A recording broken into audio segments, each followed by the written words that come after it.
Par rapport à la question du M23, le Rwanda a mis comme condition préalable à toute signature et à tout sommet qu'il y ait d'abord un échange direct et un dialogue direct entre la RDC et le M23. La République démocratique du Congo a rejeté cela, tout d'abord parce que c'était une tactique qui a été sortie en dernière minute et nous l'avons vu pour ce qu'elle était, une tactique pour bloquer le processus, et aussi parce que nous avons toujours défendu notre position. Nous n'allons pas discuter directement avec un groupe terroriste. Nous sommes arrivés à un moment assez tournant parce que nous avons tous pu constater hier que le Rwanda, la République démocratique du Congo et l'Angola étaient très proches d'avoir un accord de paix.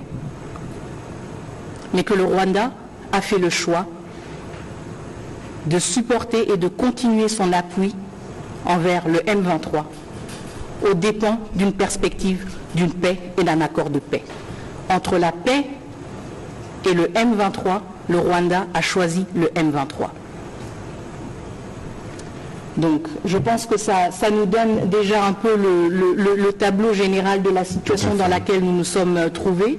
Mais encore une fois, je pense que c'était important que le président de la République se soit rendu à Luanda parce qu'il a pu échanger avec son homologue angolais et aussi exprimer sa reconnaissance pour ces efforts de médiation qui ont été déployés pendant plus de 2 ans par l'Angola.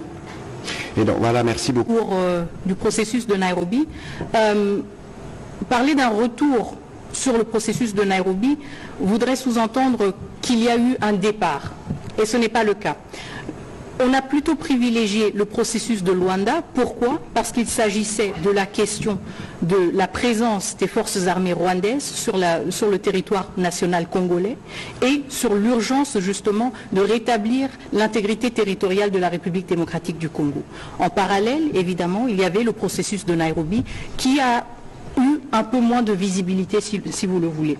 Ce qui est important, c'est que maintenant le président Uhuru Kenyatta est à nouveau mobilisé et en échange direct avec le président Tshisekedi, mais aussi avec le président Lorenzo. Pourquoi? Parce que la question des groupes armés locaux et des passerelles, si vous voulez, entre le combat armé et la vie civile est de plus en plus importante pour la République démocratique du Congo et que nous voulons mettre l'emphase là-dessus.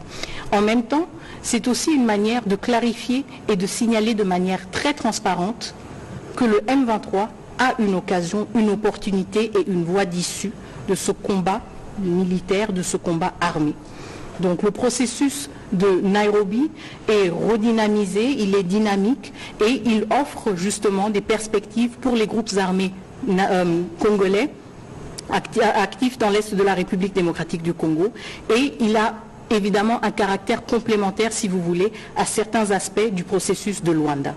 Et donc nous nous réjouissons aussi du fait que le président Kenyatta était présent à Luanda, parce que ça nous montre aussi que ces deux présidents, le président Lorenzo et le président Kenyatta, sont mobilisés et sont prêts à travailler ensemble pour des solutions durables et une fin durable à la crise en République démocratique du Congo.